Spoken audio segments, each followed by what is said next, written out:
எல்லோருக்கும் வணக்கம். இனியும் இந்த நிகழ்ச்சியில தொடர்ந்து நம்ம பெண்கள் சார்ந்த பல ஆரோக்கிய குறிப்புகளை பார்த்து வரங்க. அந்த வகையில இன்னைக்கு நம்ம சொல்லக்கூடியது, நிறைய பேத்துக்கு ஒரு சந்தேகம் என்னன்னா, பீரியட்ஸ் டைம்ல கருமுட்டை வெளிப்படுமா? அப்படி வெளிப்படும் அப்படின்னா என்ன காரணம், அதை எப்படி சரி செய்யலாம் அப்படிங்கிறதா இன்னைக்கு நிகழ்ச்சியில நம்ம பார்க்க போறோம். நான் doctor M S. Ushanandhini, Siddha physician, lotus women care hospital, இந்தியாவின் முதல் பெண்களுக்கான PCOS சித்த மருத்துவமனை, சென்னை, கோயம்புத்தூர் மற்றும் பெங்களூர்.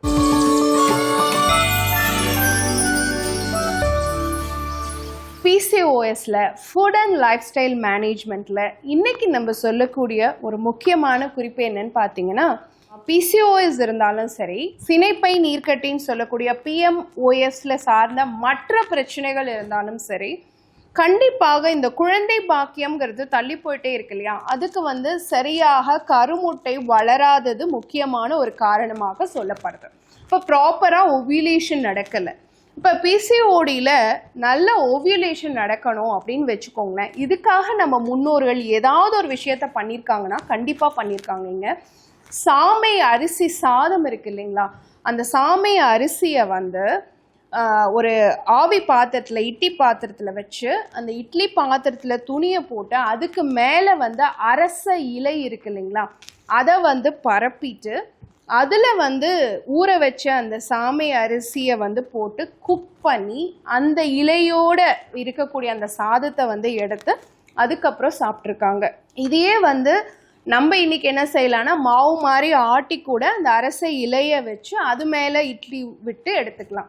ஸோ நம்ம முன்னோர்கள் சாமை அரிசியை அரச இலையில் வச்சு சாப்பிட்டது அப்படிங்கிறது அவங்களுடைய கருமுட்டையுடைய தரத்தை மேம்படுத்தி கொடுக்கக்கூடியதாக இருந்திருக்கு. அப்போது நம்மளுமே ஓவியுலேஷன் பிரச்சனையை சரி பண்ணுறதுக்கு, சீராக கருமுட்டை வளர்ச்சி நல்லா இருக்கிறதுக்கு இந்த உணவு முறையை பின்பற்றி பார்க்கலாம். பெண்களுக்கு இருக்கக்கூடிய நிறைய பிரச்சனைகளில் இர்ரெகுலர் பீரியட்ஸுங்கிறது ரொம்ப காமனாக இருக்குது. அப்போது கருமுட்டை எப்போ வெளிப்படும் தெரியலை. அதில் பீரியட்ஸ் டைமில் கூட சில பேருக்கு நம்ம ஸ்கேன் பண்ணி பார்க்கும் பொழுது எக் ரிலீஸ் ஆகிருக்கிறத நம்மளால் பார்க்க முடியும். அப்போது பீரியட்ஸ் டைமில் நம்ம ரிலேஷன்ஷிப்பில் இருக்கலாமான்னா கண்டிப்பாக இருக்கக்கூடாது. அப்போது பீரியட்ஸ் டைம்லையும் கருமுட்டை வெளிப்படுறதுக்கான வாய்ப்பு இருக்குது அப்படிங்கிறத நம்ம தெரிஞ்சுக்கணும். என்னென்ன நிலைகள்லாம் பீரியட்ஸ் டைமில் கருமுட்டை வெளிப்படும்னு பார்த்திங்கன்னா, குறிப்பாக இந்த PCOS மாதிரியான பிரச்சனை இருக்கக்கூடியவங்களுக்கு, கூடவே வேறு தைராய்டு சார்ந்த பிரச்சனை இருந்து அதை தொடர்ந்து இர்ரெகுலர் பீரியட்ஸ் இருக்கக்கூடியவங்களுக்கு, மூணாவது ரொம்ப ஷார்ட் சைக்கிளாக இருக்கக்கூடியவங்களுக்கு, அதாவது ஒரு 21 நாள்ல இருந்து 24 நாளைக்குள்ளேயே பீரியட்ஸ் வந்துடும் அப்படிங்கிறவங்களுக்கும் இந்த மாதிரி ஏர்லியராக எக் ரிலீஸ் ஆகிறதுக்கு சான்சஸ் இருக்குது. இந்த ஏர்லியர் எக் ரிலீஸ் அப்படிங்கிறத நம்ம தெரிஞ்சுக்கணுன்னா, முதல்ல நம்ம பூப்பு சுழற்சியை புரிஞ்சுக்கணும். நம்ம ஒவ்வொரு மாதம் நடக்கக்கூடிய மாதாந்திர சுழற்சியை நம்ம ரெண்டாக பிரிக்கலாம். ஒன்று கருமுட்டை சுழற்சி அப்படின்னும், இன்னொன்று கருப்பையுடைய உள் சுவர் தடிமன் உறிஞ்சு வெளியே வரக்கூடிய அந்த எண்டோமெட்ரியல் லைனிங் அப்படின்னு சொல்லக்கூடிய மென்ஸ்ட்ரல் சைக்கிள். ஸோ இந்த ரெண்டு விஷயத்தை நம்ம பார்க்கலாம். கருமுட்டை சுழற்சியை பொறுத்த வரைக்கும் முதல் 5 நாட்கள், ஃபர்ஸ்ட் டேலேருந்து 5th டே வரைக்கும், அப்போ தான் ஃபாலிக்கல் வளர ஆரம்பிக்கும். அடுத்து பார்த்தீங்க அப்படின்னு சொன்னால் 6th டேலேருந்து 15th டே வரைக்கும் உங்களுடைய கருமுட்டை நல்லா முதிர்ச்சி அடைய ஆரம்பிக்கும். மெச்சுரேஷன் ப்ராசஸ் நல்லா நடந்துக்கிட்டே வரும். அதிலிருந்து ஒரு கருமுட்டை தன்னைத்தானே முந்தி அடைச்சிட்டு வெளியே வரும், டாமினன்ட் ஃபாலிக்கலாக மாற ஆரம்பிக்கும். கரெக்டாக 14வது நாள் அல்லது 15வது நாள் கருமுட்டை வெடிக்கணும். ஓவியுலேஷன் ப்ராப்பராக நடக்கணும். அந்த ஓவியுலேஷன் நடந்த பிறகு ஒருவேளை திருமணமாகி குழந்தை பாக்கியத்துக்காக முயற்சி செய்யக்கூடிய பருவத்தில் இருக்கக்கூடியவங்களுக்கு அவங்களுடைய அந்த கருப்பையுடைய உள் சுவர் தடிமன் ப்ராப்பராக அந்த கருமுட்டையை ஏற்றுக்கிட்டு கருவாக மாறக்கூடிய கார்பஸ் லூட்டியல் ஸ்ட்ரக்சராக மாறி நல்ல அழகான கருவாக உருவாக ஆரம்பிக்கும்.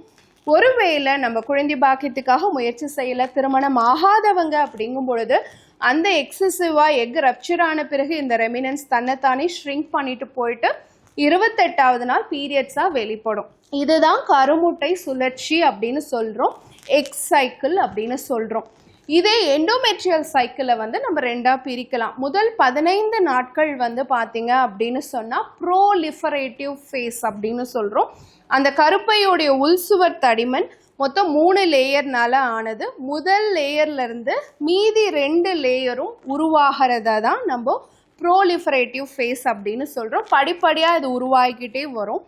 கடைசி ஃபேஸ், அதாவது 2வது 15 நாளை வந்து நம்ம என்ன சொல்கிறோம்னா செக்ரேட்டரி ஃபேஸ் அப்படின்னு சொல்கிறோம்.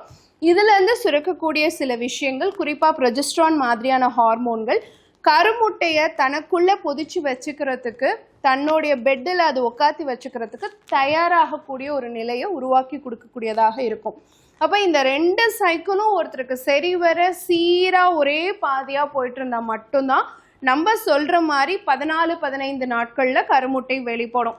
இர்ரெகுலர் பீரியட்ஸ் இருக்குது, ப்ராப்பராக ஓவிலேஷன் நடக்கல, பிசிஓடி பிசிஓஎஸ் மாதிரியான பிரச்சனை இருக்குது, ஷார்ட் சைக்கிளாக ஆயிடுச்சு, 21 நாளைக்குள்ளே பீரியட்ஸ் வருது, 23 நாளைக்குள்ளே பீரியட்ஸ் வருதுங்கும் பொழுது இந்த கருமுட்டை வெளிப்படுதல் நிகழ்வு சில நேரம் நமக்கு முன்னாடியே ஏற்பட்டு பீரியட்ஸ் டைம்லையும் ஏற்படுறதுக்கான வாய்ப்பு இருக்குது. ஸோ இதுக்கு நம்ம சரி பண்ணினா மட்டும்தான் நம்மளால் இயற்கையான கருத்தரிப்புக்கு நம்மளை உட்படுத்திக்க முடியும். அப்போ எப்படி சரி பண்ணிக்கலாம் அப்படின்னு சொல்லி கேட்டிங்கன்னா, பீரியட்ஸ் ஆன முதல் 15 நாட்கள் ஈஸ்ட்ரோஜன் ஹார்மோனோடைய அளவை வந்து சீராக வச்சுக்கிறதுக்கு சாமை அரிசியில் செய்யப்பட்ட உணவு பதார்த்தங்களை அடிக்கடி சேர்த்துக்கிறது, திணை அரிசியில் செய்யப்பட்ட உணவு பதார்த்தங்களை அடிக்கடி சேர்த்துக்கிறது சப்போர்ட்டிவாக இருக்கும். ஸோ சாமை அரிசியில் செய்யப்பட்ட உணவு பதார்த்தங்களை அடிக்கடி சேர்த்துக்கிறது, திணை அரிசியில் செய்யப்பட்ட உணவு பதார்த்தங்களை அடிக்கடி சேர்த்துக்கிறது. இது முதல் 15 நாட்கள்.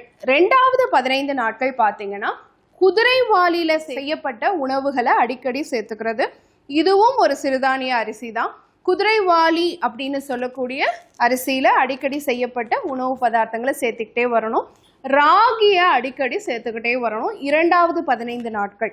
ஸோ இந்த மாதிரி 2வது 15 நாட்கள் நீங்கள் பயன்படுத்தும் பொழுது ப்ரொஜெஸ்ட்ரான்கிற ஹார்மோன் வந்து உங்கள் ரத்தத்தில் சீராக அதிகமாகிட்டே இருக்கும். அப்போ முதல் 15 நாட்கள் ஈஸ்ட்ரோஜனோடைய பேலன்ஸ்க்கும் 2வது 15 நாட்கள் ப்ரொஜெஸ்ட்ரானோடைய பேலன்ஸையும் ப்ராப்பராக கொண்டு வரதுக்கு இந்த உணவு முறையை தொடர்ச்சியாக ஒரு 90 நாள் நீங்கள் ஃபாலோ பண்ணிகிட்டே வரும்பொழுது இந்த ஃபுட் சைக்கிளே வந்து உங்களுடைய ஈஸ்ட்ரோஜன் ப்ரொஜெஸ்ட்ரான் பேலன்ஸையும் கொண்டு வரும். அதே சமயம் பீரியட்ஸ் டைமில் இல்லாமல் தேவையான நேரத்துக்கு மட்டுமே கருமுட்டை வெளிப்படுத்து, அதை தொடர்ந்து நம்மளால் ஒரு அழகான தாய்மையும் அடைய முடியும். பயன்படுத்தி பாருங்கள். இதே மாதிரி இன்னொரு ஆரோக்கிய குறிப்போடு நான் உங்களை சந்திக்கிறேன். இயற்கையோடு இணைவோம், ஆரோக்கியமாக இருப்போம், ஆனந்தமாக வாழ்வோம். நன்றி, வணக்கம்.